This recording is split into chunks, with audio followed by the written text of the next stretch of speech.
EMF को हम लोग ई नॉट साइन ओमेगा टी से ही रिप्रेजेंट करेंगे।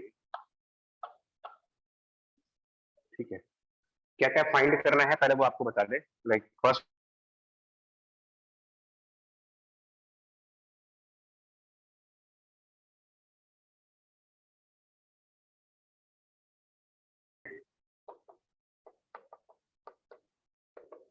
सेकंड पार्ट इसका कैपिटल जेड, दैट मींस कि इंपेडेंस क्या बनेगा। तीसरा पार्ट फेज डिफरेंस, इसको फाई कहते हो आप, phi that is phase difference between the EMF and current.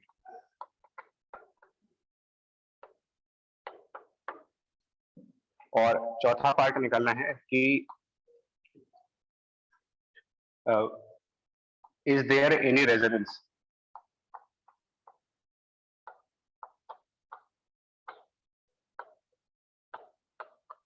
ये 3-4 क्वेश्चंस करने हैं इसमें।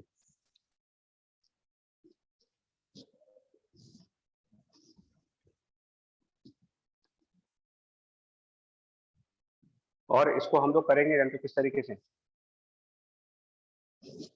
इसको थोड़ा सा आज फेजर मेथड से भी बताएंगे। इनफैक्ट पैरेलल सर्किट्स में फेजर मेथड ज्यादा कन्वीनियंट अप्रोच है। तो जो फेजर मेथड आप पढ़ते हो उसमें करना क्या होता है, वो देखो आप फेजर मेथड्स में क्या क्या काम करोगे। तो बट इसके लिए ना एक बेसिक रूल पता होना चाहिए। बेसिक रूल ये होना चाहिए कि जो रेजिस्टेंस है उसमें आप पढ़ते हो कि करंट और वोल्टेज में 0 डिग्री का फेज डिफरेंस, मतलब I and E same phase for the resistance. Capacitance के केस में अगर हम लोग डिस्कस करें कि कैपेसिटेंस में करंट और ईएमएफ के बीच में कितना फेज डिफरेंस होता है, तो वो आंसर है I and E, current and EMF 90 degree के फेज है इसमें। और इंडक्टेंस में भी करंट और ईएमएफ के बीच में 90 डिग्री का फेज डिफरेंस। इंडक्टर में क्या चीज लीड करती है, करंट या फिर ईएमएफ? यानी कि करंट लैग करेगा, सिंपल सा लॉजिक है, करंट लैग करेगा। और कैपेसिटर में करंट लीड करता है और रेजिस्टेंस में no leading no lagging, same phase.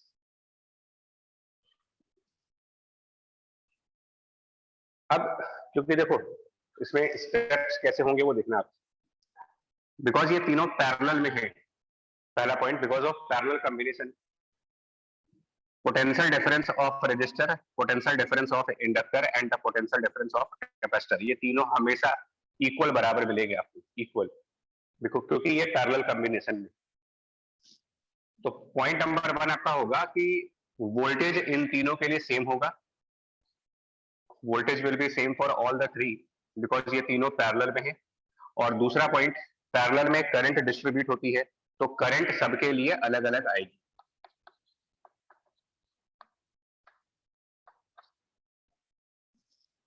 अब आप क्या करोगे ना, फेजर मेथड किस तरीके से काम करता है वो देखिएगा। बिकॉज वोल्टेज सबके लिए सेम है तो सबसे पहले एक वेक्टर बनाएंगे जो कि वोल्टेज को रिप्रेजेंट करेगा। एक वेक्टर जो वोल्टेज को रिप्रेजेंट करे, दैट मींस कि ई नॉट को रिप्रेजेंट करे। एक्चुअली फेजर मेथड में जो वेक्टर्स आप बनाते हो वो मैक्सिमम वैल्यूज को लेकर के बनाए जाते हैं। मतलब अगर आप इस ईएमएफ का फेजर डायग्राम बोलोगे तो phasor diagram means simply a vector quantity, representation of a voltage by the vector where the length of a vector is its maximum value.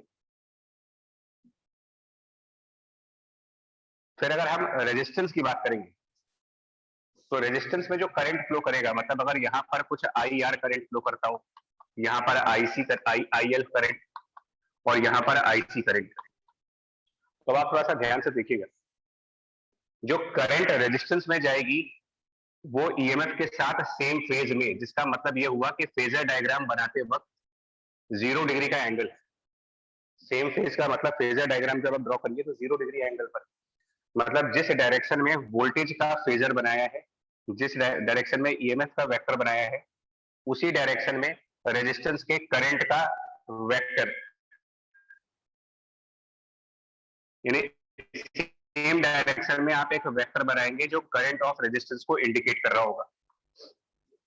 Inductor में जो करंट फ्लो करेगा तो वो ईएमएफ के साथ 90 डिग्री लैग कर रहा है। इंडक्टर की बात करेंगे तो करंट लैग कर रहा है ईएमएफ से 90 डिग्री, जिसका मतलब ये हुआ कि जिस डायरेक्शन में ईएमएफ का वेक्टर है उससे 90 डिग्री के एंगल पर इंडक्टर वाली करंट का वेक्टर बनाएंगे।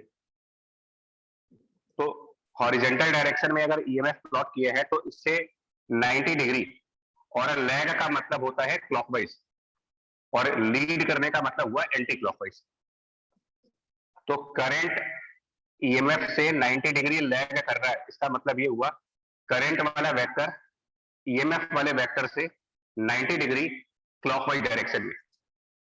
तो ईएमएफ का वेक्टर इधर, इससे 90 डिग्री क्लॉकवाइज, और एक और वेक्टर प्लॉट करिए जो रिप्रेजेंट करेगा current in the inductor IL.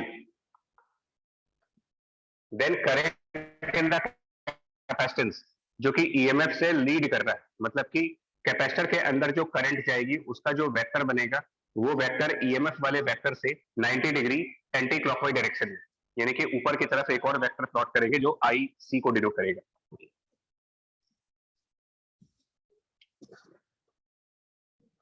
ठीक है, ये तीनों हमारे हो गए करंट के फेजर्स। फेजर्स का मतलब सिंपली वेक्टर रिप्रेजेंटेशन। तो current in the resistance, current in the capacitance, current in the inductance, और ये एक common voltage, EMF is common to all.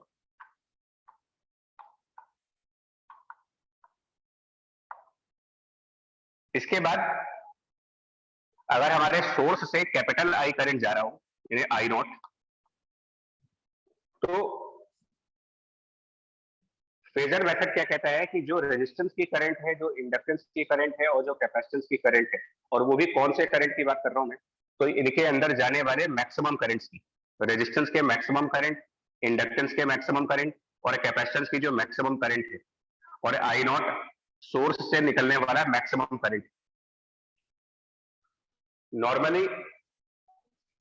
Normally जब आप सर्किट्स में जाते हो तो रूल ये लगाते हो कि ये तीनों करंट्स ऐड करके इस करंट के बराबर आना चाहिए। जो कॉमन रूल ऑफ सर्किट्स कहता है कि I naught should be equal to I R plus I L plus I सी।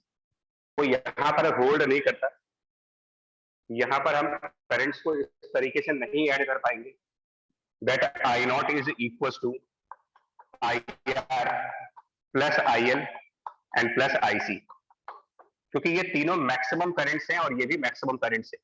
ये रिलेशन गलत है यहाँ पर। और क्या रीजन है कि ये गलत है, इस तरीके से क्यों नहीं ऐड कर सकते करंट्स को डायरेक्टली? प्रॉब्लम क्या हो रही है इन तीनों को इस तरीके से ऐड करने में? तो प्रॉब्लम ये है, देखिए, रेजिस्टेंस, इंडक्टेंस और कैपेसिटेंस तीनों के लिए एक रिजल्ट। रेजिस्टेंस के लिए आप लिखोगे voltage equal to I into R. Inductor के केस में जब वोल्टेज लिखने की बात आएगी, in case of inductance maximum voltage लिखने की जब बात आएगी, तो मैक्सिमम वोल्टेज लिखा जाएगा आई, और इसका रेजिस्टेंस एक्सएल। और जब कैपेसिटेंस के मैक्सिमम वोल्टेज को लिखने की बात आएगी तो वो लिखा जाएगा आई मल्टीप्लाइड बाय एक्स सी। यहाँ पर आई आर, यहाँ पर आई एल, और यहाँ पर आई सी में है, बिकॉज पैरेलल कॉम्बिनेशन है तो सेम वोल्टेज आएगी। तो जितना मैक्सिमम वोल्टेज रेजिस्टेंस का होगा उतना ही मैक्सिमम वोल्टेज इंडक्टेंस का होगा, उतना ही मैक्सिमम वोल्टेज कैपेसिटेंस का भी होगा। तो तीनों के मैक्सिमम वोल्टेज बराबर है, वो I R into R, I L into X है। आई एल इंटू एक्सएल को लिखा जाएगा L into D by D,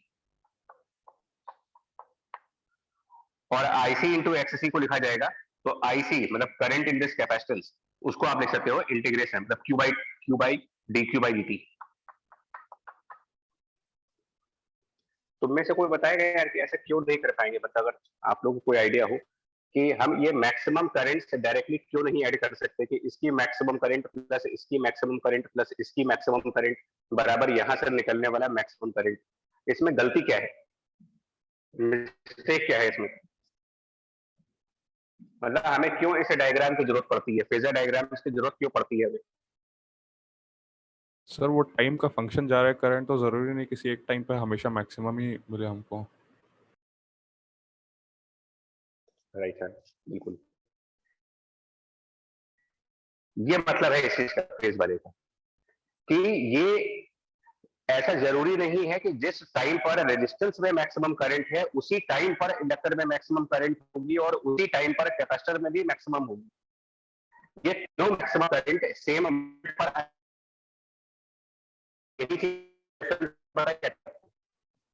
जब आप ये सर आपकी कहते हो वॉइस कि लीड कर रहा है, लैग कर रहा है, तो इनका मतलब क्या हुआ कि मान लिया जाए, हाँ जी बच्चा वॉइस में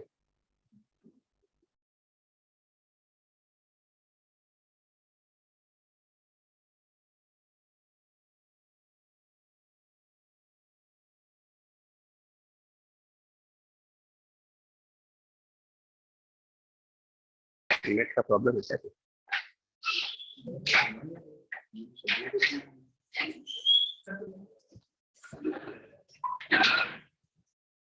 देखना बच्चा भी ट्राई करते हैं।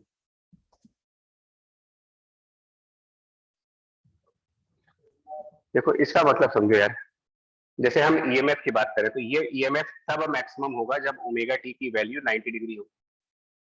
जिस टाइम पर ईएमएफ मैक्सिमम होगा एग्जैक्टली उसी टाइम पर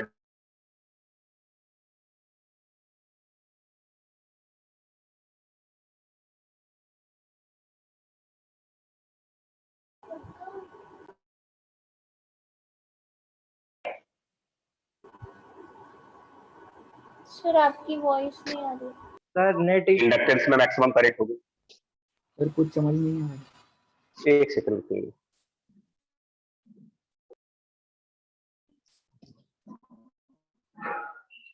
देखो हम ये कह रहे थे ना कि बताना, अगर प्रॉब्लम हो तो बता देना।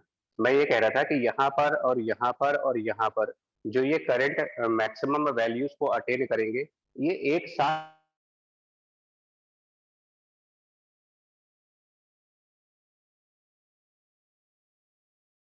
इंडक्टेंस वाली करंट वोल्टेज के मैक्सिमम होने के कुछ टाइम के बाद मैक्सिमम होगी, ये लैगिंग का मतलब है। और कैपेसिटेंस वाली करंट वोल्टेज के मैक्सिमम होने से कुछ टाइम पहले ही मैक्सिमम हो चुकी होगी, ये लीड करने का मतलब है। लीड करने का मतलब आगे आगे चल रहे हो, लैग करने का मतलब पीछे पीछे चल रहे। तो ये प्रॉब्लम है, मतलब कि ये सेम सेम टाइम पर अचीव नहीं हो रहे हैं, इसलिए ये रिलेशन गलत है। और इसीलिए मैक्सिमम वैल्यूज को डायरेक्टली ऐड करने की बजाय हमेशा वेक्टर फॉर्म से ऐड करते हो। कल सीरीज में हम लोगों ने वोल्टेज के साथ ये काम किया था, आज पैरेलल में यही काम करंट के साथ करते। अभी ये बात कुछ समझ है आपको कि हम लोगों ने मैक्सिमम करंट से डायरेक्टली ऐड क्यों नहीं कर रहे हैं? हम लोग सिर्फ पैरेलल में करंट को डायरेक्टली ऐड नहीं कर सकते और सीरीज में वोल्टेजेस को डायरेक्ट ऐड नहीं कर सकते अगर वो मैक्सिमम वैल्यूज है तो, क्योंकि टाइम अलग अलग है। ये किसी और टाइम पर मैक्सिमम है, ये किसी और टाइम पर मैक्सिमम है, ये किसी और टाइम पर मैक्सिमम है। ये बात क्लियर हुई आपको? बोलो भाई। चलो ठीक। तो इसी वजह से आपने फेजर डायग्राम बनाना स्टार्ट किया। अब फेजर डायग्राम जब बनाया तो हमने करंट्स को वेक्टर के फॉर्म में दिखाना स्टार्ट किया और इन तीनों वेक्टर्स का रिजल्टेंट निकालेंगे। आई आर, आई एल, आई सी का रिजल्टेंट वेक्टर मान करके, और वो रिजल्टेंट आई नॉट को रिप्रेजेंट करेगा। अब इन तीनों का वेक्टर रिजल्टेंट लाओगे कैसे? इन तीनों वेक्टर्स का रिजल्टेंट, तो पहले मैं इन दोनों अपोजिट वेक्टर्स का रिजल्टेंट लाऊंगा। जो ये ऊपर वाला वेक्टर है और ये जो नीचे वाला वेक्टर से, पहले इनके रिजल्टेंट ले आते।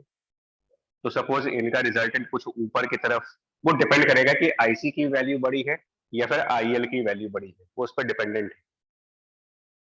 तो अगर मैं आईसी को बड़ा मानता हूं तो ये टोटल इस वेक्टर का और इस वेक्टर का रिजल्टेंट ऊपर की तरफ आईसी माइनस आईएल, और इन दोनों के रिजल्टेंट को आईआर के साथ ऐड कर रहे हैं हेड टू टेल मेथड से। हेड टू टेल मेथड से इनका रिजल्टेंट निकाल के आईआर से ऐड किया, और इसको ऐड करने के बाद जो फाइनल रिजल्टेंट आएगा आपका, इसको ऐड करने के बाद ये जो फाइनल रिजल्टेंट है ये आपका आई नोट के बराबर। ये वर्किंग बड़ा ध्यान रखने वाली चीज है। आप इसमें बड़ा ऑनेस्टली बताना, बिल्कुल ईमानदारी से बताइएगा वर्किंग वाला पॉइंट आपको क्लियर है या नहीं। पहली चीज, ये काम क्यों नहीं कर सकते, और दूसरा ये काम कैसे करना है।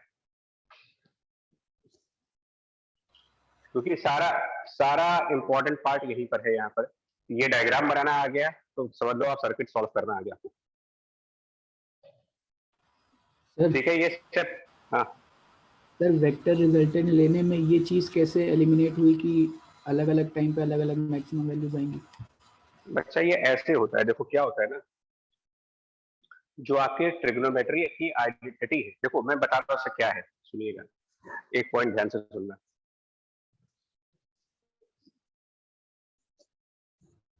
चलो हम एक काम करते हैं, रेजिस्टेंस वाली करंट की इक्वेशन क्या बनेगी, देखो इक्वेशन ऑफ करंट, एक बार बहुत ध्यान से देखना, ये भी तुम्हें हेल्प कर सकता है किसी किसी क्वेश्चन में। Equation of current in the resistance, हम सबको पता है कि ये ऑल्टरनेटिंग करंट है, मतलब ऑसिलेट कर रहा है, तो ये जो भी इक्वेशन आएगी वो सिंपल हार्मोनिक टाइप की आएगी।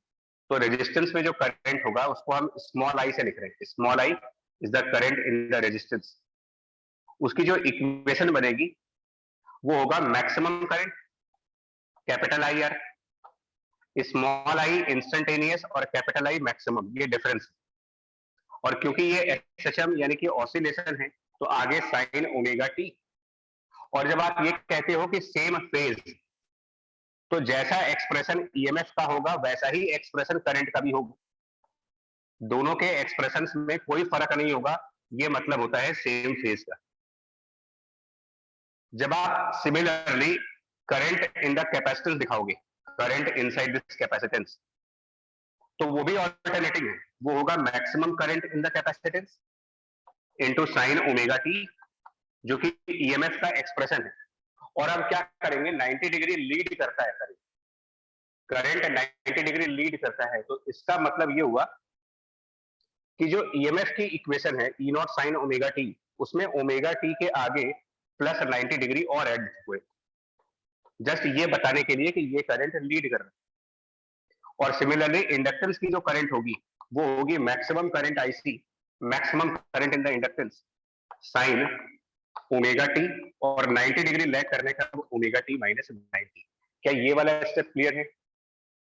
आराम से बताइए, ये तीनों इक्वेशंस ठीक।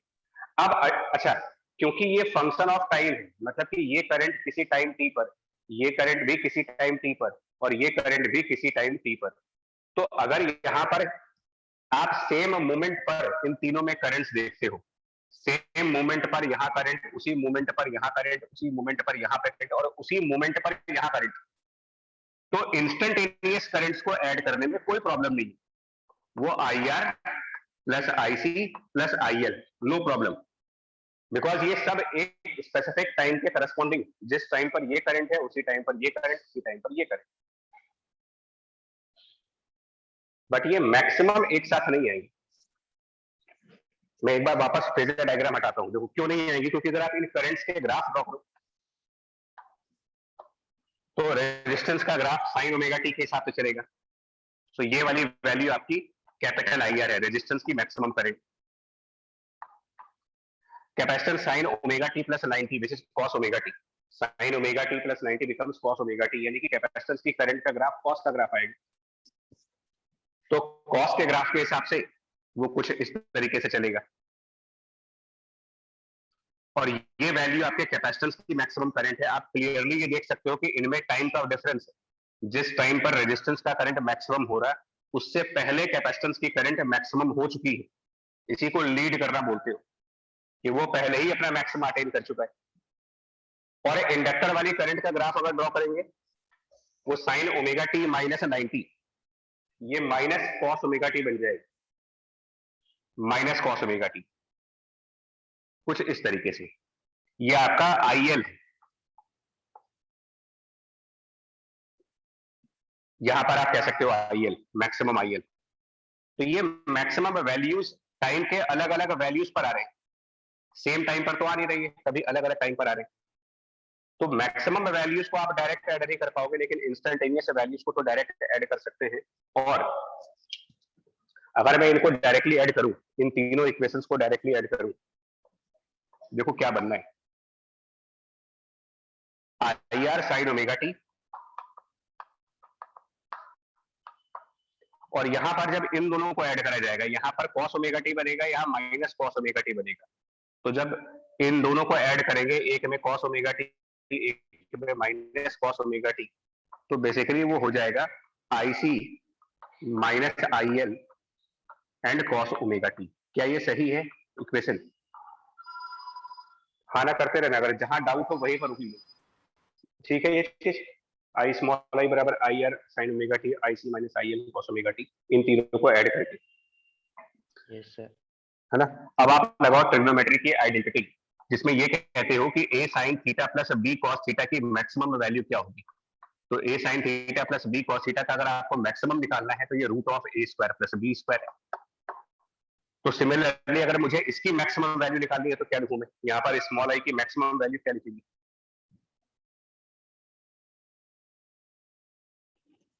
तो मैक्सिमम ऑफ स्मॉल आई का मैक्सिमम मतलब इसकी मैक्सिमम करंट, जिसको आई नॉट है, by the trigonometry identity this is root of I R square plus IC minus IL का स्क्वायर। ये बन रहा है आपका, ये प्रॉपर तरीका है जो हम लोगों ने कल भी किया था वोल्टेज के साथ में। अगर आप एग्जैक्टली देखना चाहते हो तो प्रॉपरली ये तरीका है लिखने का। बट क्योंकि ये रिजल्ट इतने लंबे प्रोसेस से आ रहा मेरा, आप देखो ना, यहां तक जाने के लिए पहले मुझे तीनों इक्वेशंस लिखनी पड़ेंगी, फिर करंट्स ऐड करने पड़ेंगे, फिर ट्रिग्नोमेट्री की आइडेंटिटी लगानी पड़ेगी, और तब जाकर के यहां तक पहुंचोगे आप। तो इस रिजल्ट तक पहुंचने का एक आसान तरीका है वेक्टर का तरीका, जिससे हम ये चीज डायरेक्ट ला सकते थे। सिर्फ इतना काम किया है, मतलब फेजर मेथड क्वेश्चन को कम टाइम में सॉल्व करने का एक तरीका है और कुछ नहीं। हमने क्या किया, एक वेक्टर प्लॉट किया IR, एक वेक्टर प्लॉट किया IC, और एक वेक्टर प्लॉट कर दिया IL, अभी जो पीछे कर रहे थे फेजर डायग्राम्स को। और फिर हमने क्या किया, IC और IL का रिजल्टेंट निकाला। IC और IL का रिजल्टेंट वो ऊपर की तरफ दिखा दिया, IC माइनस IL, और उसके बाद IR और IC माइनस IL इन दोनों वेक्टर्स का फाइनल रिजल्टेंट निकाल दिया, उसको हमने I नॉट कह दिया।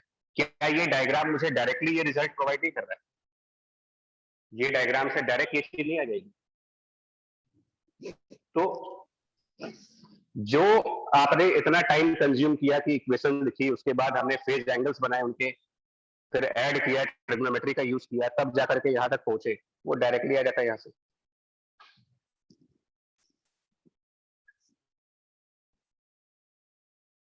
बोले यस सर। ठीक है, तो अब आप क्लियर हो गया कि वेक्टर मेथड से आपको सेम आंसर मिल जाता है, जो आंसर प्रॉपर तरीके से मिलता है वो वेक्टर से भी मिल जाता है मुझे, बस ये आप अपने माइंड में रखोगे ना। फाइनली आई नॉट तो आ गया। अब ये जो IL है, ये जो IR है और ये जो IC है, ये इंडिविजुअली कितने कितने होंगे, मतलब IL की क्या वैल्यू है, IR की क्या वैल्यू है, और IC की क्या वैल्यू है, मतलब कितना मैक्सिमम करंट यहाँ पर, कितना मैक्सिमम करंट यहाँ पर, कितना मैक्सिमम करंट यहाँ पर। तो ये ओम्स लॉ से निकालेंगे, ओम्स लॉ यूज करेंगे। मैक्सिमम करंट रेजिस्टेंस में जो होगी वो होगी maximum voltage divided by resistance. Maximum current जो इंडक्टेंस में जा सकती है वो maximum voltage divided bye inductance का रेजिस्टेंस, जिसको कि रिएक्टेंस कहते हो, XL। और मैक्सिमम करंट जो कैपेसिटेंस में जा सकती है वो maximum voltage E0 divided bye इसका रिएक्टेंस यानी कि XC। ये individual maximum currents.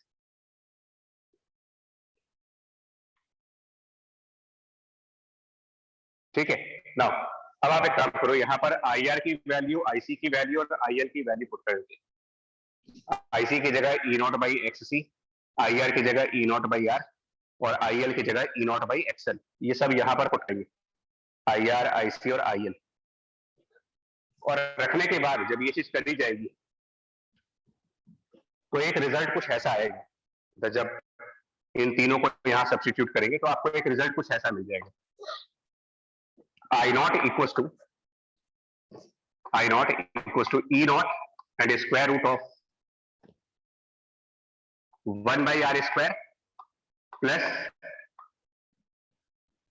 IC minus IL, जो कि 1 अपॉन XC और माइनस 1 अपॉन XL, जो omega C minus 1 by omega L होगा। ध्यान से देखना इसको, ये भी कंफर्म कर लेना अगर ये स्टेप सही लगे आपको तो। है ना? कोई डाउट हो तो या तो अभी रेस करो, ये स्टेप जो आ रहा है। Yes. हमने XC और XL की वैल्यूज पुट की है, XC 1/ωc और XL ओमेगा इंटू एल, ये रिजल्ट आएगा। और ये जो टर्म है आपका स्क्वायर रूट वाला टर्म, ये पूरी चीज क्या हो जाएगी यार? अगर करंट बराबर वोल्टेज, तो ये टर्म पूरा है क्या एक्चुअल में? वोल्टेज के साथ वाला टर्म क्या है यहाँ पर? तो ओम्स लॉ कहता है कि करंट बराबर वोल्टेज डिवाइडेड बाय रेजिस्टेंस, यानी जो वोल्टेज के साथ वाला टर्म है ये 1 अपॉन रेजिस्टेंस है। वोल्टेज के साथ वाली टर्म 1 अपॉन रेजिस्टेंस, बट उसको यहाँ इंपेडेंस के नाम से पढ़ते हो। सो ये जो पूरा टर्म स्क्वायर रूट के अंदर बना है, स्क्वायर रूट के साथ ये पूरा टर्म, ये इसका impedance Z impedance, which is square root of 1/r square plus omega C minus 1 upon omega L का होल स्क्वायर। ये पैरेलल एलसीआर सर्किट का इंपेडेंस। थोड़ा सा कंफ्यूज मत करना, बिकॉज देखने में ये ना सीरीज वाले के सिमिलर लगता है। जब आप इसको देखोगे तो लगता वैसा ही है, सीरीज के सिमिलर, बट मैं दोनों का डिफरेंस बताता हूँ। इंपेडेंस जब सीरीज सर्किट्स में गए थे हम लोग, तो उसका रिजल्ट कुछ ये आया था, root of R square plus omega L minus 1 upon omega C का स्क्वायर। और इंपेडेंस जब आप पैरेलल सर्किट्स में देख रहे हो, पैरेलल वाले सर्किट्स में तो थोड़ा डिफरेंस है, देखने में एक जैसा नहीं है। 1/r स्क्वायर बन रहा, 1 अपॉन ओमेगा सी की जगह ओमेगा सी, और माइनस 1 अपॉन ओमेगा एल इसका स्क्वायर है। मतलब सारी चीजें फ्लिप कर चुकी हैं। जहां आर था वहां 1/r है, जहां ओमेगा एल है वहां 1 अपॉन ओमेगा एल है, और जहां 1 अपॉन ओमेगा सी था वो ओमेगा सी। इस तरीके से सीरीज और पैरेलल को याद करते हैं। और ये याद करना है इसलिए भी आसान हो जाता है कि सीरीज और पैरेलल में रेजिस्टेंस के इक्विवेलेंट निकालने के फॉर्मूले अलग है। सीरीज में हम पढ़ते हैं आर इक्विवेलेंट बराबर R1 plus R2, but parallel में 1 अपॉन R इक्विवेलेंट बराबर 1 अपॉन R1 प्लस 1/R2, मतलब उनको रेसिप्रोकल करके ऐड करते हैं। तो इस तरीके से आप लर्न कर सकते हो कि सीरीज और पैरेलल के इंपेडेंस फॉर्मूलेस क्या क्या बनेंगे। उसके अलावा जो रेजिस्टेंस और रिजल्टेंट करंट, रेजिस्टेंस वाली करंट और रिजल्टेंट करंट का मतलब जो सोर्स के थ्रू जाएगा, हमारे ऑल्टरनेटिंग सोर्स से जो करंट जाएगी और जो रेजिस्टेंस में करंट है, इनके बीच का जो एंगल बनेगा, that is called phase difference of the circuit, phi phase difference. और कितना बनेगा ये अगर हम फेज डिफरेंस की कैलकुलेशन करें? तो phase difference tan phi equal to IC minus IL divided by IR, currents के फॉर्म में। और अगर इसको हम करंट को voltage divided by XC, voltage divided by XL और वोल्टेज डिवाइडेड बाय R के फॉर्म में लिखें, और इनको सिंप्लीफाई करने अगर, मतलब 1 अपॉन XC की वैल्यू, 1 अपॉन XL की वैल्यू और 1/R की वैल्यू, तो अगर हम इसको सिंप्लीफाई करेंगे तो tan फाई पैरेलल सर्किट्स में जो आएगा, tan phi in the parallel circuits is basically omega C minus 1 upon omega L upon 1/R। जबकि कल की क्लास में जो सीरीज के लिए tan फाई पढ़ा गया था, tan phi in the series combination, वो था सीरीज वाले में ओमेगा एल माइनस 1/ओमेगा सी और डिवीजन में R। तुम्हें सिमिलरिटी दिख जाएंगी यार दोनों में, जस्ट रेसिप्रोकल कर दीजिए।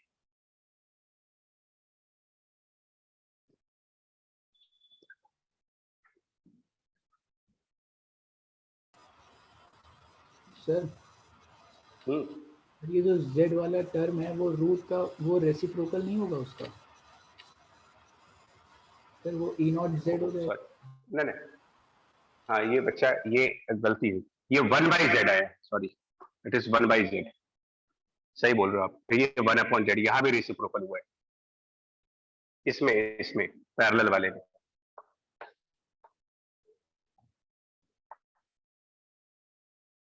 सही है, बिकॉज करंट बराबर वोल्टेज डिवाइडेड बाय रेजिस्टेंस था, तो ये 1 अपॉन रेजिस्टेंस यानी 1 अपॉन इम्पीडेंस की वैल्यू।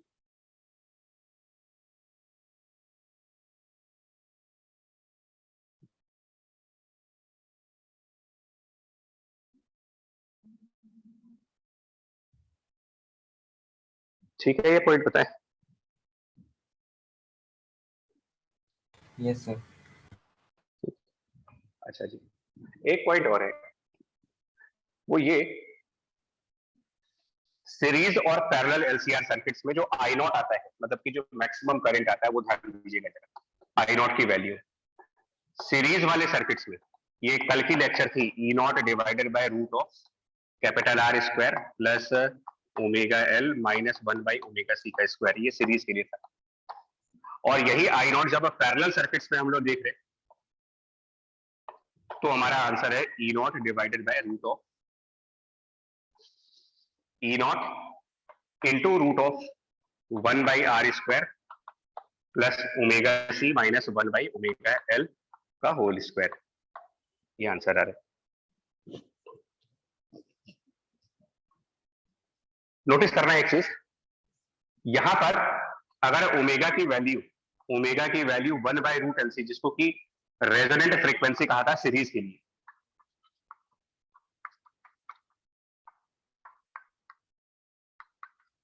और उस टाइम पर क्या हुआ था, ओमेगा बराबर 1 अपॉन रूट एल सी के टाइम पर ये पूरा टर्म जीरो हो गया था, omega L minus 1 by omega C वो जीरो, क्योंकि omega equal to 1 by root L C का मतलब ये दोनों एक दूसरे को कैंसिल कर देंगे, ओमेगा एल और 1 बाई ओमेगा सी बराबर आएंगे, तभी ये चीज आएगी। और उस टाइम पर आई नॉट की value E not divided by R, मतलब कि जो डिनोमिनेटर में ये टर्म है आपका, ये जीरो हो रहा था, और ये टर्म डिनोमिनेटर में एक टर्म जीरो होने का मतलब कि हम मैक्सिमम करंट पे जा रहे थे, आई नॉट लार्जेस्ट था, लार्जेस्ट आई नॉट की वैल्यू मिलेगी आपको E not divided by R, but at omega equal to 1 upon root L C, parallel circuits में क्या होगा, मतलब सीरीज एलसीआर की जगह पैरेलल एलसीआर होता है, और उसमें अगर ओमेगा की value 1 by root L C, मतलब कि ओमेगा सी और 1 बाई ओमेगा एल बराबर हो। नोटिस करो, omega C minus 1 by omega L अगर बराबर हो गए, तो यहां पर जीरो वैल्यू आ रही है, यहां पर डिनोमिनेटर में जीरो आ रहा था, नॉन न्यूमरेटर में जीरो आ रहा आपका, यानी न्यूमरेटर आप मिनिमाइज कर रहे हो, इसका मतलब आई की वैल्यू मिनिमम वैल्यू पे है, आई नॉट अपनी लोवेस्ट वैल्यू पे जा रहा है, and that lowest value is E not divided by are.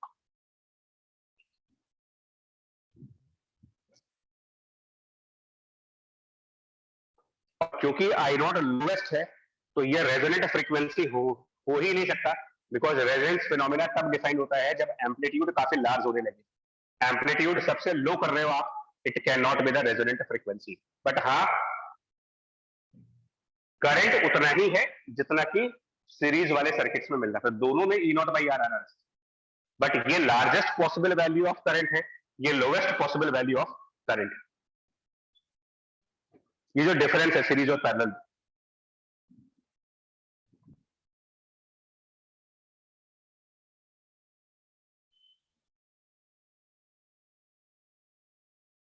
Clear ये पॉइंट, लोएस्ट लार्जेस्ट वाला कंसेप्ट,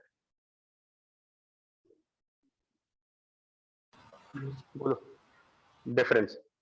अच्छा, और एक और पॉइंट, मैं दोनों के डिफरेंस कंपैरिजंस दिखा रहा हूं आपको, और एक पॉइंट देखिएगा,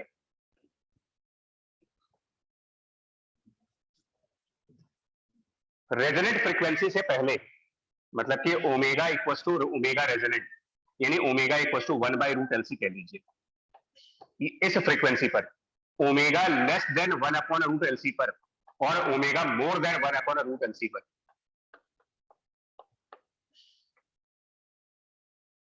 omega equals to 1 by root LC, basically ये वो केस होता है जहां पर एक्ससी और मतलब कि एक्ससी इक्वल्स टू एक्सएल, यानी कि ओमेगा एल बराबर 1 अपॉन ओमेगा सी होता है, ये बेसिकली वो चीज है। एंड ऑब्वियसली अगर ओमेगा की वैल्यू लेस है 1 अपॉन रूट एलसी से, omega is less than 1 by root LC, तो दैट मींस कि omega into L is less than 1 upon omega C, check करके देख लो आप। और अगर ओमेगा 1/√LC से ज्यादा है, इसका मतलब omega L is more than 1/ωc।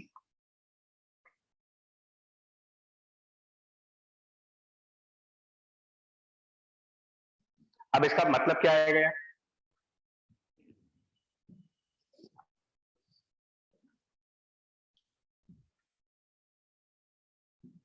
Series circuits में नोटिस करते हैं, सीरीज सर्किट्स में और पैरेलल सर्किट्स में इनका क्या डिफरेंस है?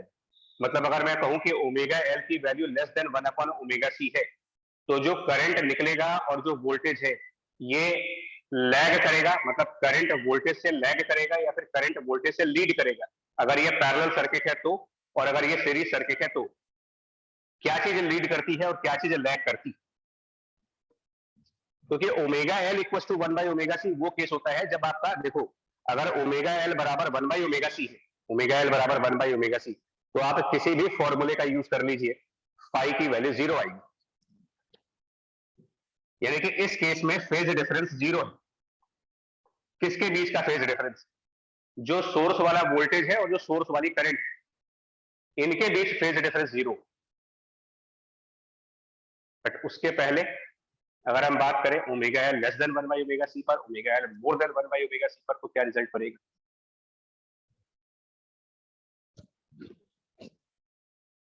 और ये डिस्कस कर चुके हैं कल हम लोग, सीरीज वाले में डिस्कस कर चुके हो आप कि जब ओमेगा एल लो फ्रीक्वेंसीज पे जाते, लो फ्रीक्वेंसीज पर,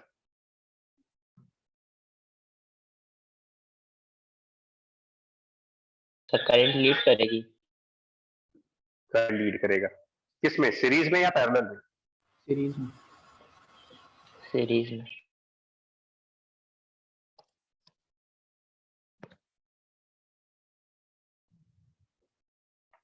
ओके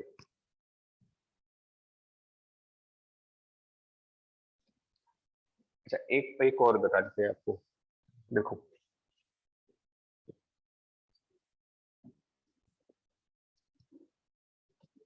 अच्छा, जो मैं बोल रहा हूँ ना इसको बहुत केयरफुली सुनिएगा, बहुत हेल्प करता है, इस टाइप के कंफ्यूजन नहीं आनी चाहिए कोई। सीरीज सर्किट जब लेते हो आपने सीरीज एलसीआर जब पढ़ा,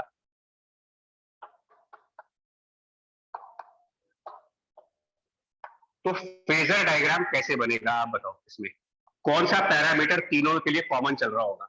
करंट और वोल्टेज में से क्या ऐसी चीज है जो इन तीनों में एक जैसी होगी? आंसर, क्योंकि ये सीरीज है तो नेचुरल सी बात है, जो करंट इंडक्टेंस में वही करंट कैपेसिटेंस में और वही करंट रेजिस्टेंस में। Now current is a common vector for all three, तो पहले आपने करंट प्लॉट किए बिकॉज करंट इज कॉमन।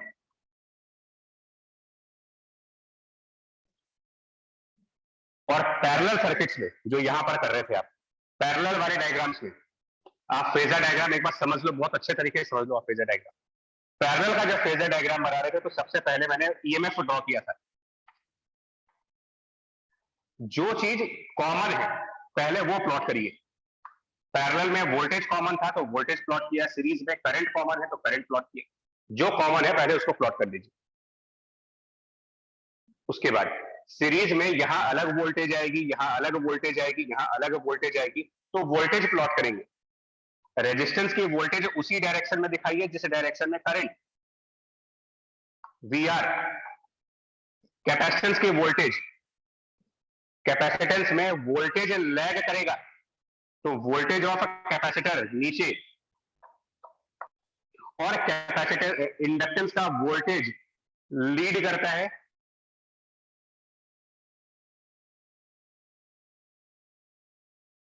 के लिए। और इसका वोल्टेज, इसका वोल्टेज और इसका वोल्टेज, तीनों के वोल्टेजेस का वेक्टर रिजल्टेंट, ये यहां वाला वोल्टेज ई नॉट होगा, इन तीनों का रिजल्टेंट ई नॉट होगा।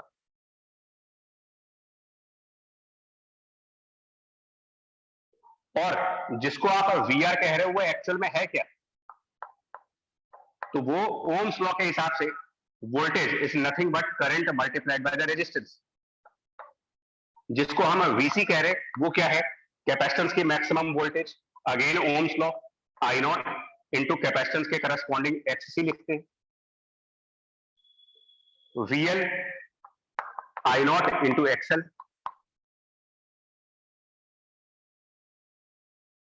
यहां तक ठीक है? सीरीज वाले के ये डायग्राम्स ठीक है आपके?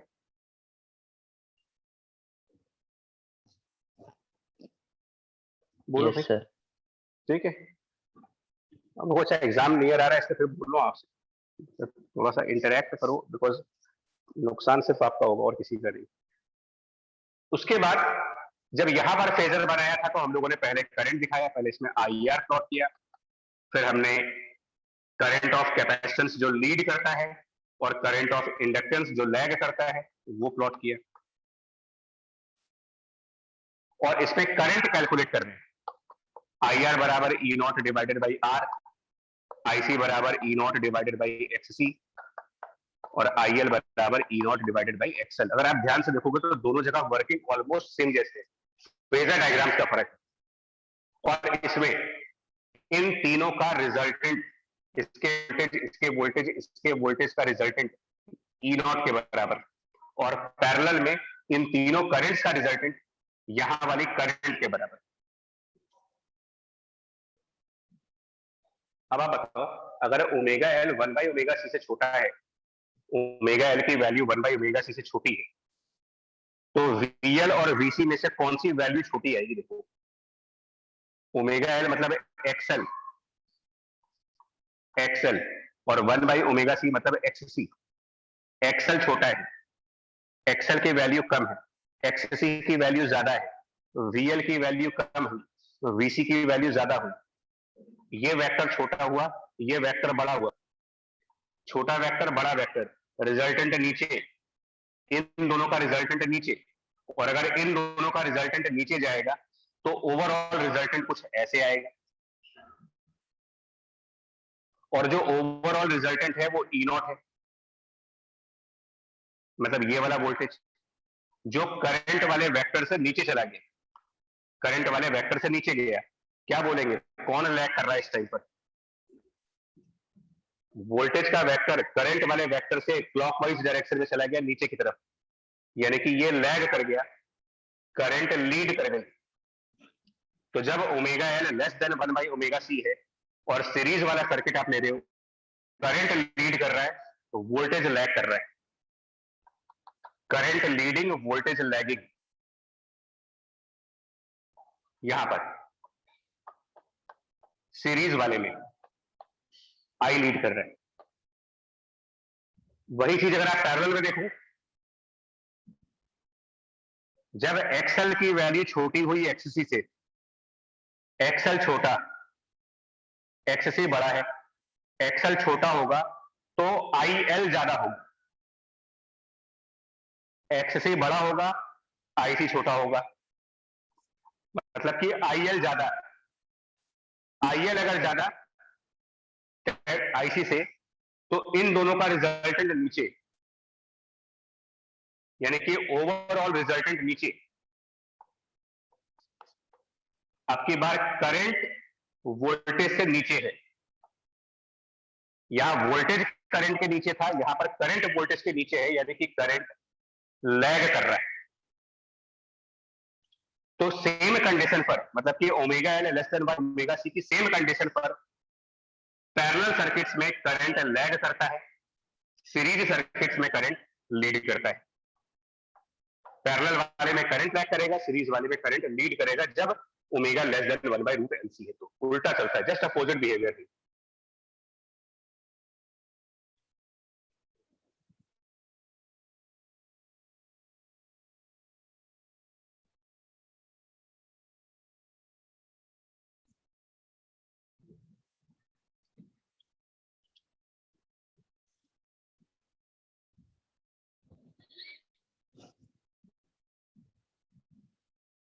क्लियर है ये चीज? Yes sir. ठीक सर। अपोजिट दूसरा वाला अपने आप चेंज कर सकते हैं आप लोग, उधर बता दिया तो उसका अपोजिट चीज यहाँ पर आएगी। तो ये सीरीज पैरेलल का डिफरेंस ध्यान रखना, बिकॉज कई बार स्टूडेंट क्या करता है कि वो सीरीज वाले के सिमिलर पैरेलल वाले को मान लेते हैं, जबकि टोटली डिफरेंट, टोटली डिफरेंट, कहीं कोई सिमिलरिटी नहीं उनके बीच में। और एक आप एक क्वेश्चन आपको करवाना जा रहे हैं, देखो क्या, सपोज मिक्स कॉम्बिनेशंस के क्वेश्चंस भी, सर्किट्स मिक्स कॉम्बिनेशंस पे है मान लीजिए,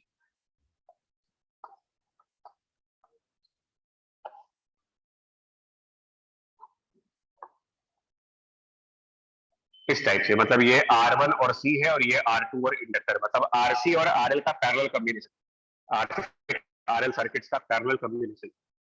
और यहाँ पर जो वोल्टेज है वो आपको कुछ E0 गिवन 45 वोल्ट।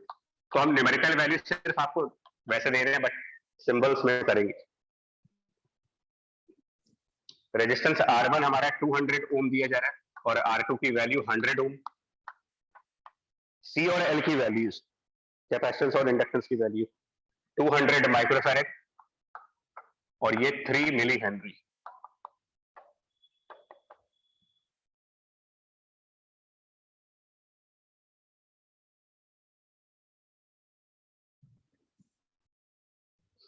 इसमें कैसे सॉल्व करेंगे भाई? क्वेश्चन पूछे यहां से क्या करंट जाएगी, मतलब इससे जो करंट I0 आएगा वो निकालना है आपको, सोर्स के थ्रू जो करंट जाएगी। तो देखो, अगर ये नॉर्मल सर्किट होता, मतलब कि हम अगर डीसी सर्किट सॉल्व कर रहे होते, बहुत ध्यान से देखिएगा, अगर हम डीसी सर्किट सॉल्व कर रहे होते तो हमारे कंसेप्ट क्या बन रहे होते? कोई करंट गया, उसमें से एक करंट इधर चला गया, एक करंट हमारा इधर आ गया। अगर हम नॉर्मल सर्किट्स में होते तो ऐसे पढ़ रहे होते। और क्या इक्वेशन लिख रहे होते अगर ये डीसी सर्किट होता, मतलब यहाँ पर ऑल्टरनेटिंग की जगह डीसी लगा होता, तो हमारी इक्वेशन कुछ ऐसे बनती, I0 equals to I1 plus I2, जिसको किरचॉफ जंक्शन रूल कहते हैं। अब आपको सिर्फ एक बात ये समझनी है कि जो आपने डीसी, जो रूल डीसी सर्किट्स में आपने पढ़ा था, वही रूल ऑल्टरनेटिंग सर्किट्स में वेक्टोरियल फॉर्म में लगाना है। डीसी सर्किट्स में हम यहां वाली करंट निकालने के लिए इन दोनों करंट्स को नॉर्मली ऐड करते थे। एसी सर्किट्स में सेम चीज एक वेक्टर की तरीके से होगी। बस इतना सा रूल आप समझ लीजिए, जो भी एडिशन करेंगे वो वेक्टोरियल करेंगे।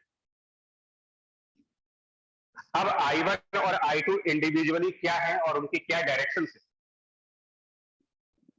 What is I1, what is I2, what are the directions of I1, I2, so that कि इनको वेक्टोरियली ऐड करके हम I0 निकाल पाए।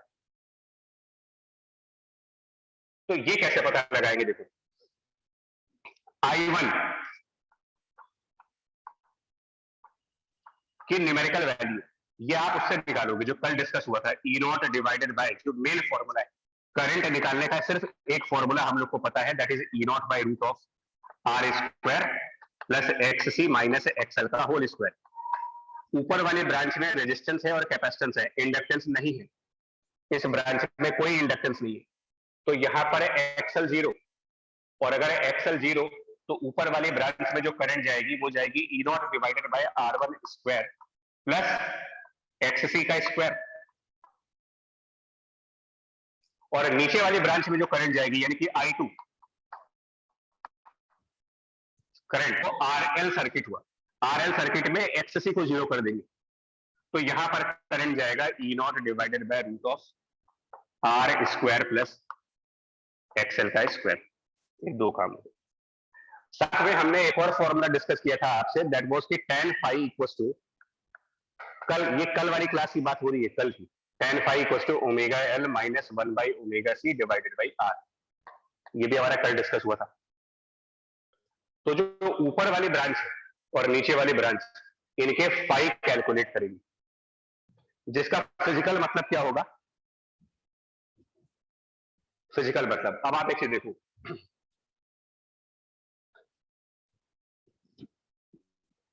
सबसे पहले काम क्या करने जा रहे हैं हम लोग? E0 का एक वेक्टर बनाएंगे, ये वोल्टेज, और जो करंट I1 है वो बेसिकली RC सर्किट है। RC सर्किट में करंट लीड करेगा बिकॉज ऑफ कैपेसिटेंस। करंट इस ब्रांच में लीडिंग होगी, तो जिस डायरेक्शन में वोल्टेज बनाया है उससे कुछ एंगल पर, उससे कुछ phi1 एंगल पर आपको I1 दिखाना पड़ेगा। और नीचे वाली ब्रांच RL सर्किट है, इंडक्टेंस की वजह से करंट लैग करेगा, यानी कि I2 लैग करना चाहिए इस वोल्टेज से, तो I2 को नीचे दिखाएंगे और ये एंगल φ2, और ये φ1 और φ2 कैलकुलेट इस फॉर्मूले से किए जाएंगे। मतलब कि tan φ1 जब निकालेंगे, जो कि इस आरसी सर्किट के लिए है, तो ओमेगा एल को 0 कर देंगे और ये बन जाएगा -1/ωc into are. Magnitude wise बात करेंगे, बिकॉज ऑलरेडी आप डायरेक्शन कंसीडर कर चुके हो, तो जस्ट मॉडुलस कंसीडर कर रहे हैं इसका। और नीचे वाली ब्रांच RL, उसका tan फाई, वो भी हम इसी फॉर्मूले से निकालेंगे, बट इसमें कैपेसिटेंस नहीं है, तो 1/ωc पूरा 0 कर देंगे, ये पूरा टर्म 0 करेंगे, तो omega L divided by are.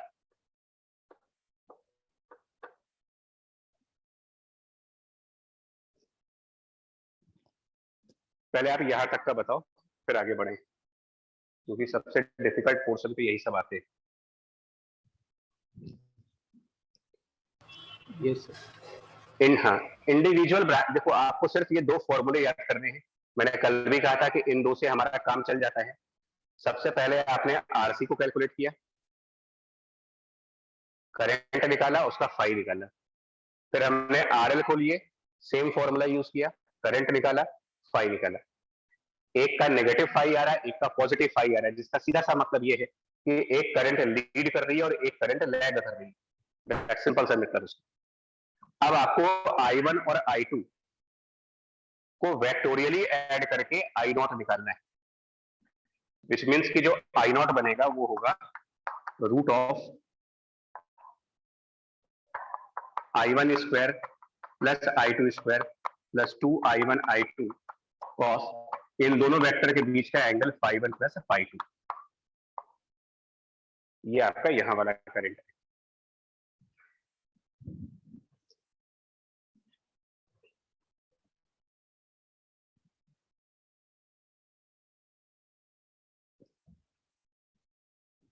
इसमें फ्रीक्वेंसी गिवन था, फ्रीक्वेंसी वाज 50 हर्ट्ज।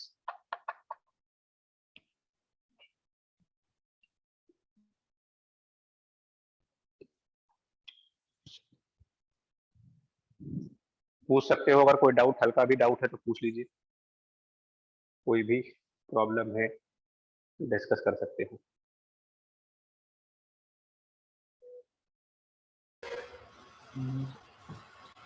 ठीक है, यस सर।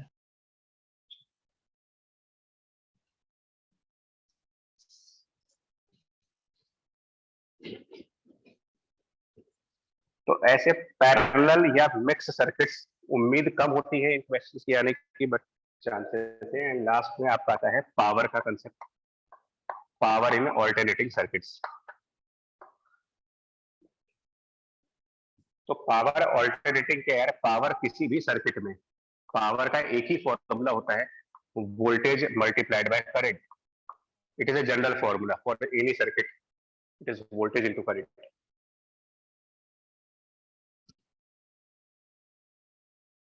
तो फिर अगर आप ऑल्टरनेटिंग सर्किट्स में निकालोगे तो वोल्टेज ऑल्टरनेटिंग यानी AC voltage multiplied by AC current, सीधा साधा रूल है, दोनों का आप मल्टीप्लाई कर दीजिए।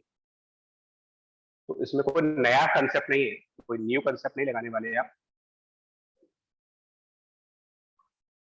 मतलब अगर हम वोल्टेज को लिखते हैं ई नॉट साइन ओमेगा टी और करंट को लिख लें, क्योंकि ऑल्टरनेटिंग है तो ये भी हमारा आई नॉट साइन ओमेगा टी, और कुछ फेज डिफरेंस जरूर आएगा, करंट वोल्टेज में कुछ फेज डिफरेंस होगा, तो वो फाई से डिनोट कर देंगे। और पावर निकालेंगे तो इनका मल्टीप्लीकेशन करेंगे तो E not I nought sine omega T into sine omega T minus phi nought. थोड़ी सी मैथ यूज करेंगे, डिवाइडेड बाय 2 और मल्टीप्लाइड बाय 2 करके 2 साइन ए साइन बी का फॉर्मूला लगाते हैं, और ये सब करने के बाद जो आंसर आता है वो कुछ ऐसा आता है। तो मैं डायरेक्टली आंसर लिखता हूँ, E naught I naught by 2 into cos of phi and minus E naught I naught by 2 cos 2 omega t minus phi naught. Check कर सकते हो आप, हो सकता है गलत लिखा हो, बट ऑलमोस्ट ऐसा ही कुछ आता आंसर, जिसमें ये जो टर्म है आपका, ये एक कांस्टेंट टर्म है क्योंकि टाइम इंडिपेंडेंट है, और ये टर्म जो है वो टाइम पे डिपेंडेंट है। ये ऑसिलेटिंग, मतलब cos ओमेगा टी का मतलब ये एक oscillating term. So power is a constant term plus oscillating term, जिसको कि कंबाइंडली पल्सेटिंग पावर का नाम देते हो। Pulsating power, this is called as sum of constant value plus oscillating value. उसके अलावा जो ऑसिलेशंस हैं उसमें टाइम के साथ यहाँ 2 ओमेगा का टर्म आ रहा है, जबकि यहाँ पर टाइम के साथ ओमेगा का टर्म आ रहा है, जिसका मतलब ये हुआ कि अगर ईएमएफ 50 हर्ट्ज का होगा तो फिर हमारा ये टर्म 100 हर्ट्ज पर ऑसिलेट करेगा, डबल फ्रीक्वेंसी, बिकॉज यहाँ ओमेगा इंटू टी चल रहा है, यहाँ 2 ओमेगा इंटू टी चल रहा है, और frequency basically omega equals to 2 pi F, so frequency is nothing but omega divided by 2 pi. And what is omega? So coefficient of T, coefficient of T यहाँ omega है, coefficient of T यहाँ पर 2 omega है, तो यहाँ पर double होने से फ्रीक्वेंसी डबल आएगी। तो अगर 50 हर्ट्ज का वोल्टेज है तो पावर 100 हर्ट्ज की होगी, करंट भी 50 हर्ट्ज का होगा, वोल्टेज और करंट सेम फ्रीक्वेंसी के होंगे, पावर हमेशा डबल फ्रीक्वेंसी की, जो भी फ्रीक्वेंसी होगी उसकी डबल फ्रीक्वेंसी पावर है।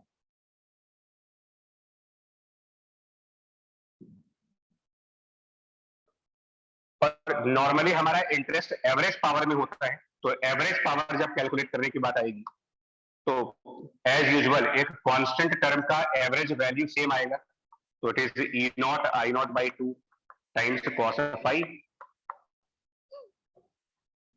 और इसकी एवरेज वैल्यू, ये कॉस का फंक्शन, कॉस का फंक्शन की एवरेज वैल्यू हमेशा 0 आती है, बिकॉज कॉस का ग्राफ जब ड्रॉ करते हैं तो एक साइकिल में जितनी पॉजिटिव वैल्यूज आएगी है उतनी ही नेगेटिव वैल्यू भी आती है कॉस के ग्राफ में।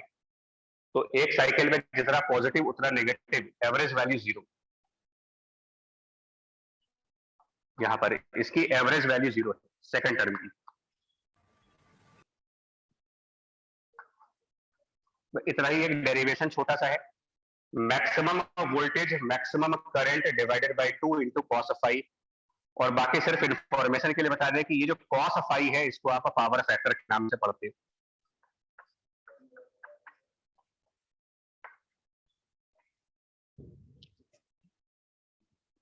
तो इसमें भी कुछ नया काम इसलिए नहीं बचा मेरे लिए, ये कुछ फॉर्मूला याद रखना है, इसलिए नया काम नहीं बचा है क्योंकि आई नॉट का जनरलाइज फॉर्मूला आपको पता है, it is E not by root of R square plus X C minus XL square, पहले बता चुके हैं इसको। और tan फाई का भी जनरलाइज फॉर्मूला पता है, omega L minus 1 by omega C divided by R, and normally series circuits पूछे जाते हैं तो इसीलिए मैं सीरीज का फॉर्मूला लिख रहा हूं। सो आई नॉट कैलकुलेट करने के लिए फॉर्मूला है, फाई कैलकुलेट करने के लिए फॉर्मूला है, सो आई नॉट और फाई ये दोनों फॉर्मूले से कैलकुलेट किए जा सकते हैं, और simply E not by 2।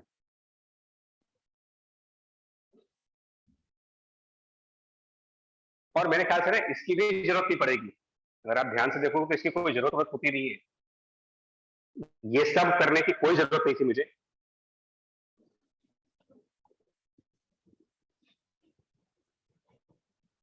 Because जो tan फाई का रिजल्ट है उस हिसाब से, tan फाई के रिजल्ट के हिसाब से आप एक ट्रायंगल बना सकते हो, tan फाई के रिजल्ट के हिसाब से एक ट्रायंगल बना सकते हो जहां पर एंगल फाई अगर ये हो तो परपेंडिकुलर की side omega L minus 1 by omega C है और बेस वाली साइड आर है, तो ये वाली साइड आपकी स्क्वायर रूट ऑफ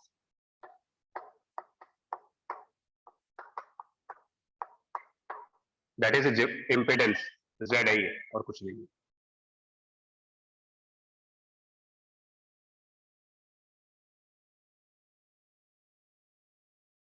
तो जो एवरेज पावर है ना, ये अगर हम डायरेक्टली देखें तो it is E not by 2 into I not.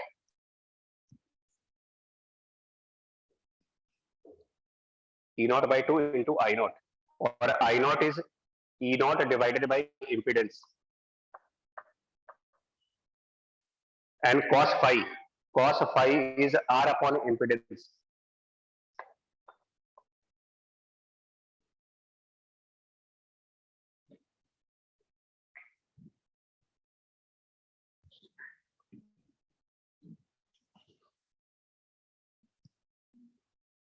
तो अब इसको कंक्लूड कर रहे हैं। Average power equals to E not square into R upon 2 times impedance square. बस ये ध्यान रखिएगा, E not square R upon 2 times of impedance square.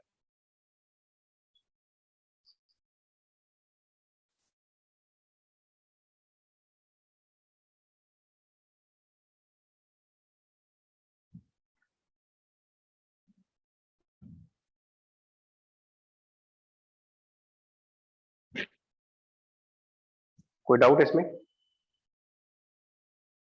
Sir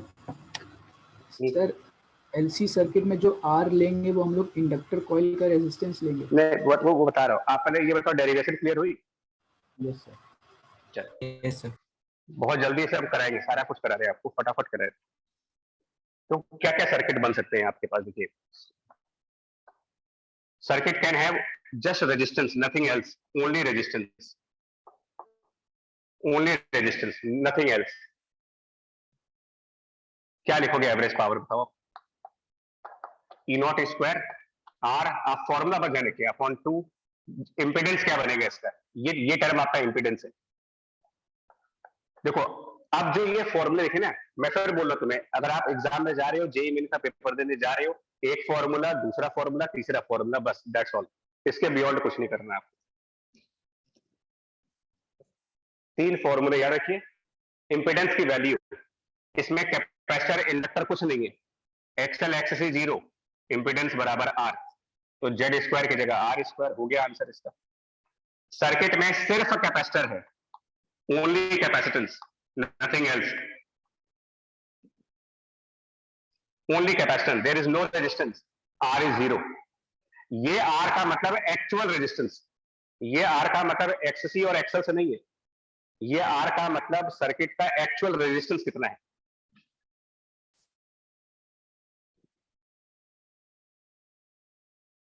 मतलब ये कंफ्यूज मत करना कि यहां पर कभी रिएक्टेंस आएगा, नहीं, it is the resistance portion, resistance portion in the circuit. If there is no resistance, average power 0, because R 0।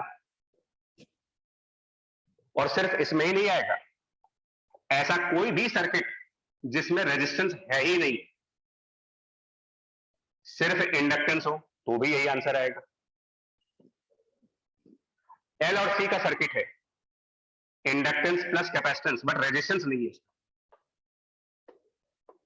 इसमें भी सेम आंसर आएगा। कोई भी ऐसा सर्किट जिसमें रेजिस्टेंस मिसिंग है, जो कि प्रैक्टिकल होगा नहीं, बिकॉज आप ये मान सकते हो कि जितने वायर्स हैं वो सुपर कंडक्टर्स हैं, तो रेजिस्टेंस है नहीं कहीं पर। बट इन सब में एवरेज पावर 0 आएगी। करंट 0 नहीं आएगा, नोटिस करना, करंट जाएगा इसमें, करंट तो फ्लो होगा, बिकॉज आर 0 है, करंट 0 नहीं है, तो यहां भी करंट फ्लो होगी, यहां भी करंट फ्लो होगी, यहां भी करंट फ्लो होगी, और इन्हीं करंट्स को आप वॉटलेस करंट के नाम से पढ़ते हो। ये 3 सर्किट्स के जो करंट्स हैं, they are wattless currents, but ये बोर्ड के एग्जाम्स के लिए पूछा जाता है।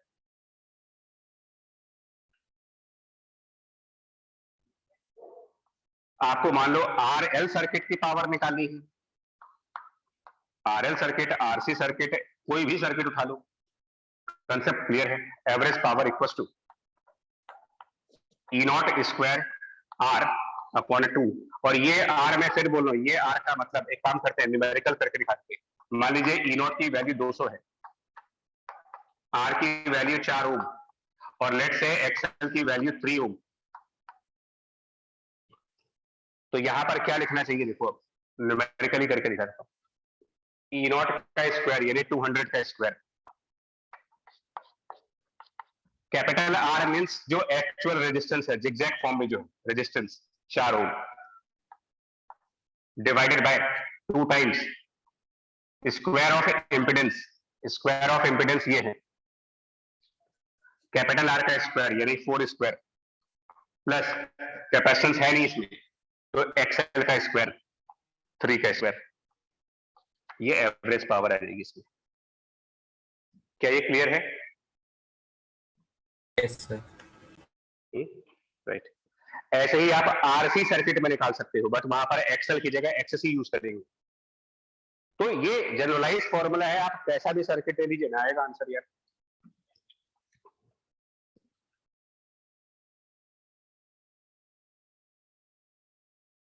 हाँ, एक बात से थोड़ा सा कभी कभी क्या होता है, डिस्टर्ब करने के लिए, बस पेपर हो रहा है तो उसमें कुछ भी किया जा सकता है। तो कभी कभी मतलब थोड़ी बदमाशी ये हो जाती है उसमें पेपर बनाने वालों से कि वो आपको सर्किट तो आरएल देंगे या एलसी देंगे। मान लो आरएल सर्किट दिया,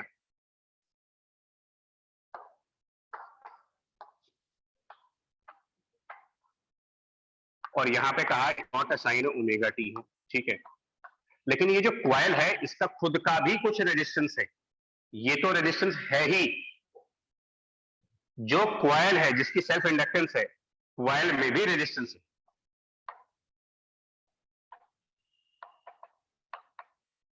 और वो मान लीजिए स्मॉल आर, क्योंकि ये क्वाइल भी तो किसी वायर से ही बनेगी तो उसका रेजिस्टेंस भी होगा, बस अलग से रेजिस्टेंस भी है। अगर आइडियल क्वाइल लिखा हो, आइडियल क्वाइल, तो कोई रेजिस्टेंस नहीं होगा। अगर ऐसा कोई केस बन गया तो अब आप एवरेज पावर जब निकालोगे ना तो खुद से समझ जाओगे, ई नॉट स्क्वायर और टोटल रेजिस्टेंस कैपिटल आर अलग से और क्वाइल का अपना रेजिस्टेंस यानी कि total capital R plus small R, ये लिख देंगे यहां पर। एंड डिवीजन में 2 टाइम्स ऑफ जेड स्क्वायर जब करेंगे तो वो आर प्लस स्मॉल आर का होल स्क्वायर और प्लस एक्सएल माइनस एक्ससी, एक्ससी है नहीं यहां पर तो ओमेगा एल का स्क्वायर, ये आंसर बन जाएगा इसमें।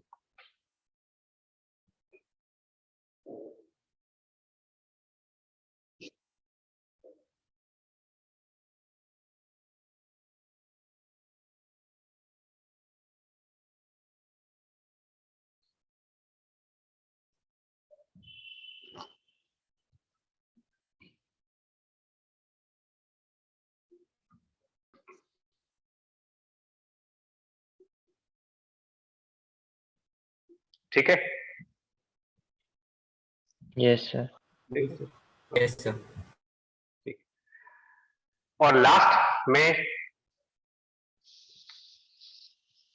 एवरेज पावर में आपको एलसीआर, जो सबसे खतरनाक केस बन सकता है वो है एल सी और आर का केस।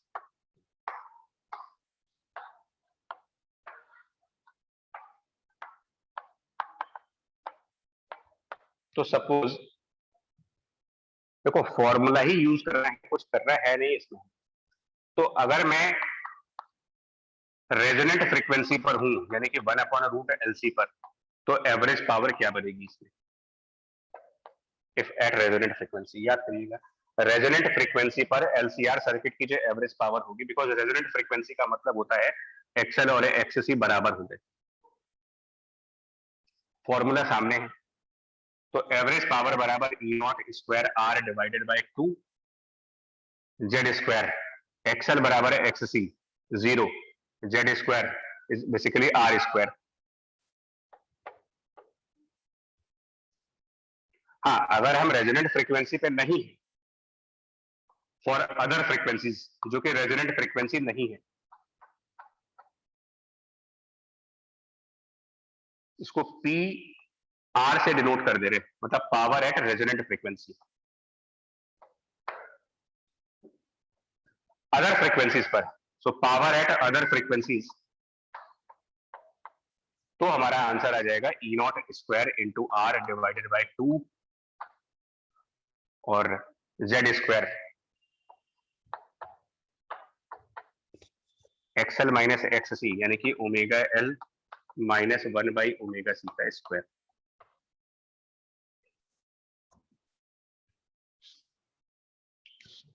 हम यहां पर एक काम करने जा रहे हैं, हम पावर एट अदर फ्रीक्वेंसी को और पावर एट रेजोनेंट फ्रीक्वेंसी को कंपेयर करने जा रहे हैं।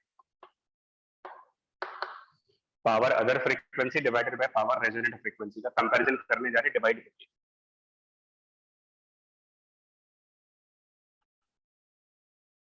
डिवाइड करने से जो टर्म आने वाली है, इनको डिवाइड कर दिया जाएगा तो जो टर्म आने वाली है वो ये है।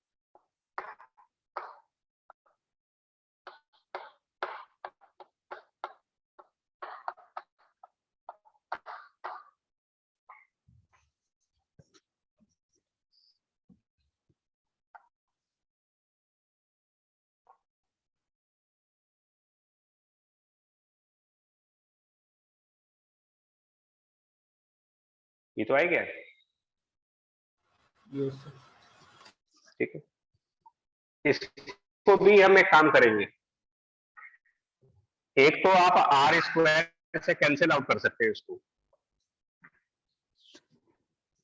आर स्क्वायर से डिवाइड कर सकते हो और राइट हैंड साइड पर बन सकता है 1 डिवाइडेड बाय 1 प्लस यहां से ओमेगा बाहर ले रहे, ओमेगा एल मतलब एल बाहर ले रहे, सॉरी एल बाहर ले रहे।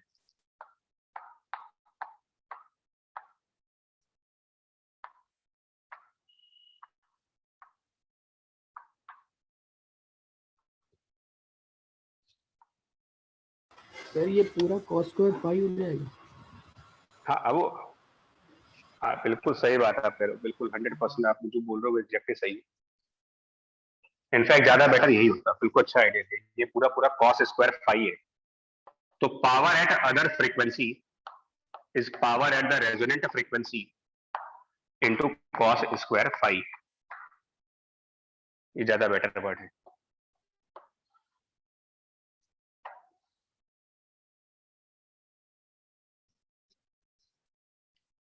और ये क्यों पूछा मैंने, मैं सजेस्ट कर रहा हूं अब इसको भी अपने लिस्ट में ऐड कर दो एक, अगर चाहो तो, अदरवाइज रहने दीजिए कोई, कि एलसीआर सर्किट में power at other frequency is the power at resonant frequency into cos square phi, which means कि मैक्सिमम पावर रेजोनेंट फ्रीक्वेंसी पे ही आएगी, क्योंकि cos फाई की वैल्यू 1 से ज्यादा कभी होगी नहीं।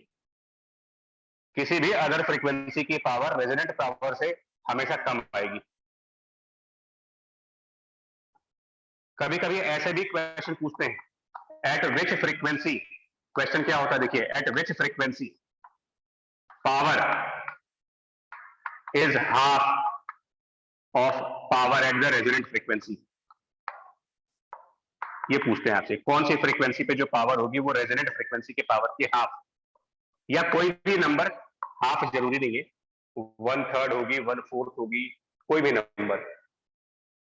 तो इनको स्पीड में मतलब जल्दी करने के लिए ये रिजल्ट काफी काम करता है मेरा, कि at which frequency power is half of the power at resonant frequency. इससे क्या डायरेक्टली ये मालूम नहीं चल रहा कि cos स्क्वायर फाई की वैल्यू 1/2 पे ही जा रही है।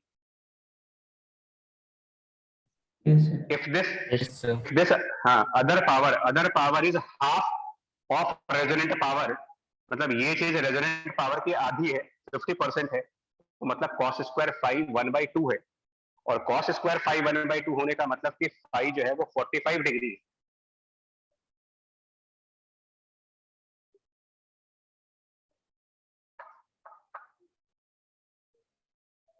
प्लस माइनस 45 डिग्री डायरेक्ट पहुंच जाओगे कि फाई की वैल्यू प्लस माइनस 45 है। और अगर फाई की वैल्यू प्लस माइनस 45 है तो tan फाई वाले फॉर्मूले से ओमेगा निकाल सकते हैं कि ओमेगा क्या है। इससे डायरेक्टली फाई मिल जाएगा, यहां पर गए फाई की वैल्यू रखी और डायरेक्ट ओमेगा की वैल्यू मिल जाती है कि ओमेगा कितना बना।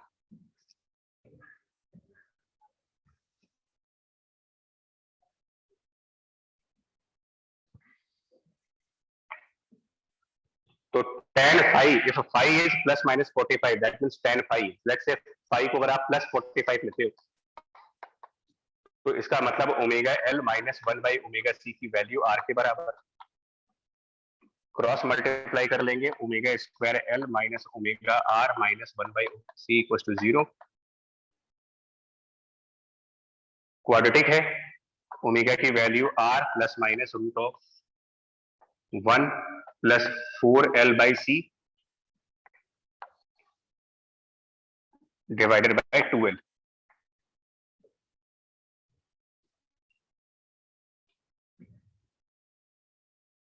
Are square plus 4l by सी।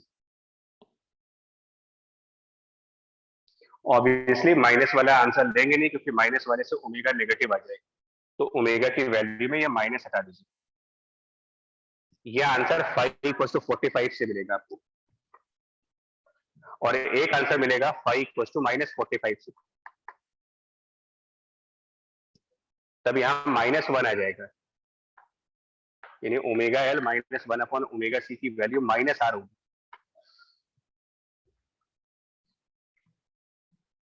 तो हम पूरा क्यों सॉल्व करें, सिर्फ आर का साइन चेंज कर दीजिए, आर का साइन चेंज करते ही दूसरा आंसर मिलेगा minus R plus root of, R का साइन चेंज किया है तो R square plus 4l by C divided by 2l। मतलब दो ऐसी फ्रीक्वेंसीज होंगी, दो ऐसी फ्रीक्वेंसीज जिनके पावर की वैल्यू रेजोनेंट पावर की हाफ आएगी, दो फ्रीक्वेंसीज पर होगा ये एक बिकॉज कॉस स्क्वायर फाई होने की वजह से फाई की दो वैल्यूज मिलेंगी, because of cos square phi, phi की दो वैल्यूज, और फाई की दो वैल्यूज मिलेंगी तो ओमेगा की दो वैल्यूज आएंगी।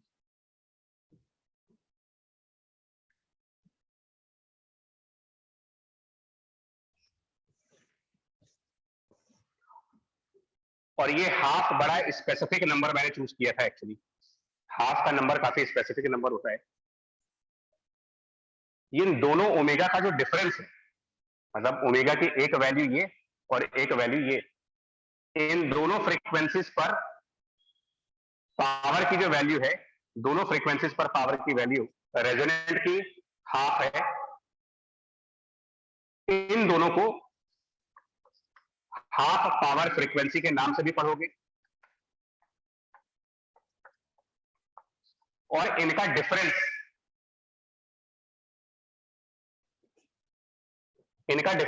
इन दोनों वैल्यूज का जो डिफरेंस,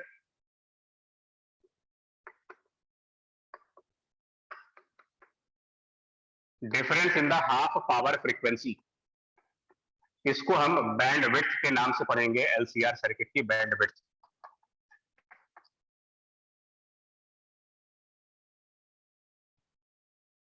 डेल्टा ओमेगा से डिनोट करते हैं इसको, या सिंपली बैंड विड्थ लिख लीजिए, BW band width, difference of these two, और इनका डिफरेंस R बाई एल के बराबर है, band width R by L.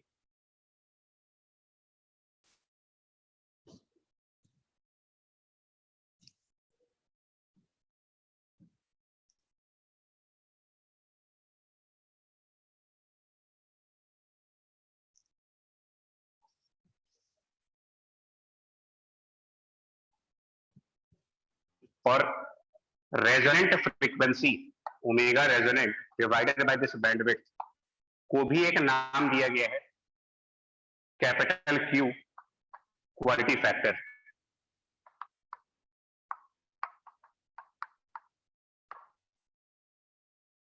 That means Q resonant frequency is 1 by root LC, bandwidth R by L, तो ये कुल मिला करके हो जाएगा 1 upon R root L by C। ये सब सिर्फ याद करने के लिए है, कोई फिजिकल मतलब नहीं करिएगा इसको, और चांसेस अभी तक तो आए नहीं कभी क्वेश्चन इनके ऊपर, हार्डली एक या दो बार कभी आया हो तो आया हो, नहीं तो है नहीं क्वेश्चन इनके ऊपर। यहां तक पूछ सकते हैं कि what is the frequency when power is 1/2, ये पूछ सकते हैं, बट इसके आगे जो बैंडविड्थ और क्वालिटी फैक्टर है ये सिर्फ नाम के लिए बता दिया आपको।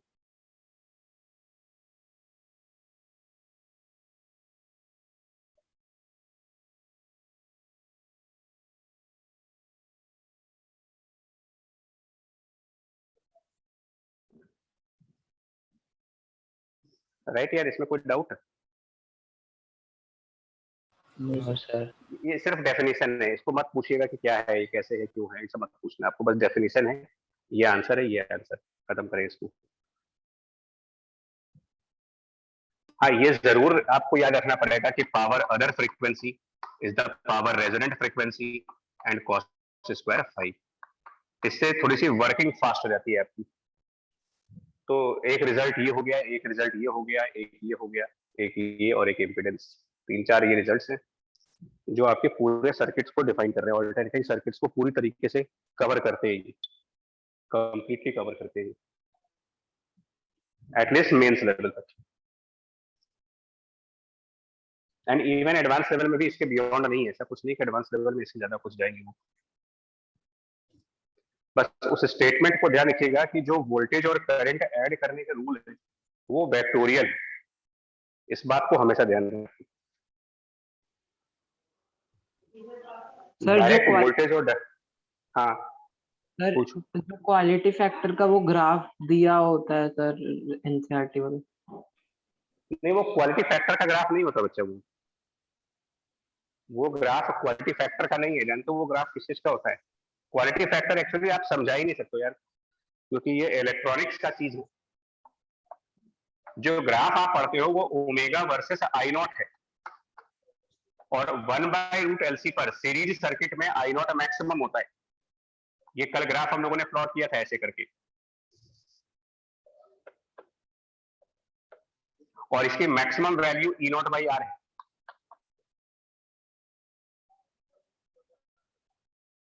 तो वो ये ग्राफ नहीं था जो आपको बताया गया बुक्स में, वो बता रहा हूं क्या है। अगर मैं L और C को चेंज किए बगैर R की वैल्यू कम करता जाऊं तो क्या फर्क पड़ेगा? सोचो, बिना L और बिना C को चेंज किए, L और C को चेंज ना करें और R की वैल्यू कम करते जाइए, रेजिस्टेंस कम करते जाओ, सर तो ये ग्राफ ऊपर शिफ्ट करता जाएगा और ऊपर जाएगा। जितना आप लो रेजिस्टेंस की तरफ जाओगे ये ग्राफ ऊपर जाएगा।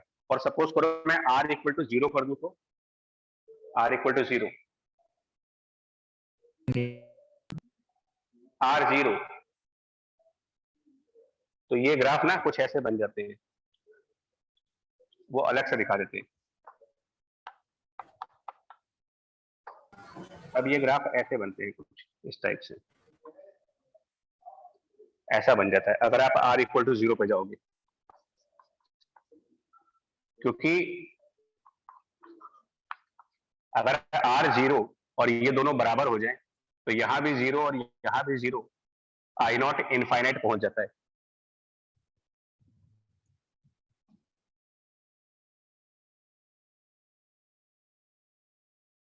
ग्राफ पे मत जाओ, फिर बोलो ग्राफ का कोई यूज नहीं है, आप अननेसेसरली अब टाइम खराब कर लेंगे उसमें, और उसका जेई में कोई फायदा होगा नहीं।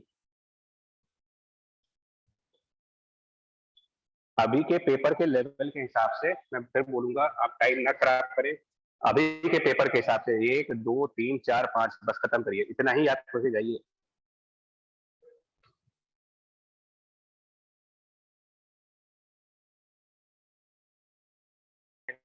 कोई नहीं जानता।